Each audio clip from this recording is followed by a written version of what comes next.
It's so important that we mind our own business, and that's not in a defensive way, as in I'm not looking at what is happening to others, but in the intentional sense, as in I'm going to be paying attention to me.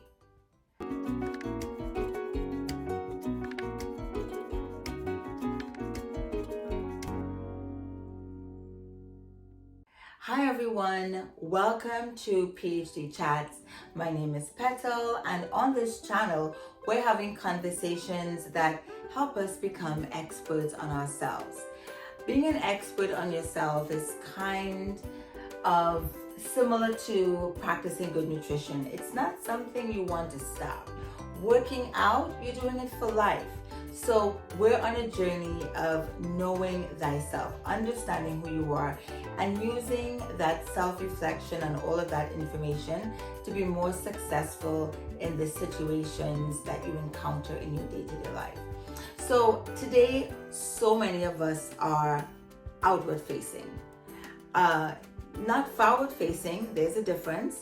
Outward facing in that we have become focused and enthralled on the things that are happening in the lives of others, and we don't apply the same energy to the things happening in our own lives.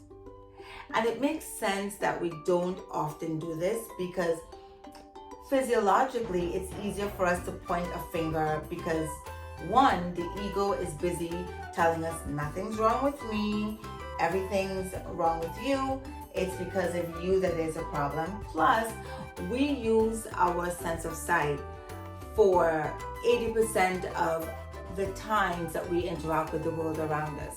So we're very visual people. So we will see a flaw in someone else way before we see that same behavior in ourselves.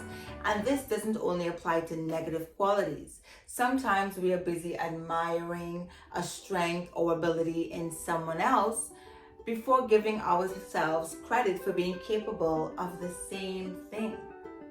So how do we adjust our focus, turn our eyes inward? Well, we need to spend enough time in introspection. And what is introspection? A simple explanation of introspection is when you spend time looking inside of you, then focus and reflect on what is happening in your mind, in your body, and in your emotions. And when you spend that time looking in, you're going to question what you uncover. Ask yourself, why did I react that way in that situation? How is it that I did so well on this activity and I did not prepare? This way, we get to know ourselves, our strengths, our struggles, based on the answers to those questions we are asking ourselves. And we can decide what we want to do with that information, what we want to polish and what we want to amend. It's very important that you find time to work on you, to mind your business. And personally, I did not realize how difficult this was until I tried to do it, or until I decided to do it. First of all, I had to ask myself, where is the time? Where is the time I've carved out for me to be doing something that has nothing to do with anyone else? Where is the quiet time for myself? It's non-existent, or it was non-existent. Something had to give. I had to push something down my list of priorities and move my introspection time up. Now, it's okay to make assessments of others, right? It's okay to have an opinion or a perspective on what is happening in someone else's life. But make sure that the energy that you put into that does not surpass the energy that you put into your own self-improvement to work on you. And I'll tell you why. Do you know how much less talking we would have to do if we focused on more doing? Many of the people who have a lot of philosophy and a lot to convince you of would be able to give themselves a break from all of that talking if they just lived it.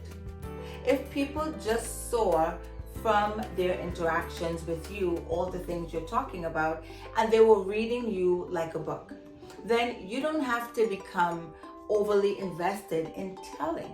Become invested in doing. Mind your business, mind you. Focus on yourself. Look inward and make changes and set expectations for yourself before you do that for other people.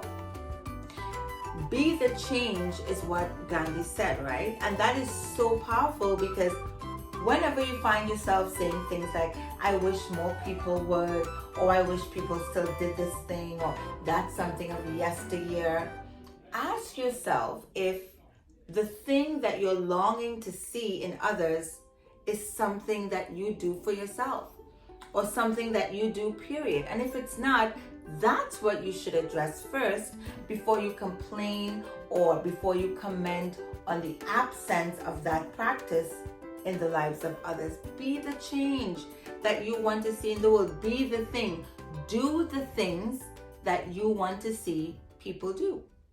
And that is what this channel is about. PhD Chats is about you becoming an expert on yourself, about me being in a lifelong journey of knowing and understanding who I am, and using that information to inform how I navigate my situations, how I set realistic expectations for myself, and how I set myself up for success. So we're going to have a doctorate on ourselves, a doctorate in you, a doctorate in me, understanding ourselves, becoming comfortable with who you are, identifying your strengths, and also assessing your struggles, and then making decisions about what you will do with that information. I'm looking forward to us doing that a lot more over many more episodes.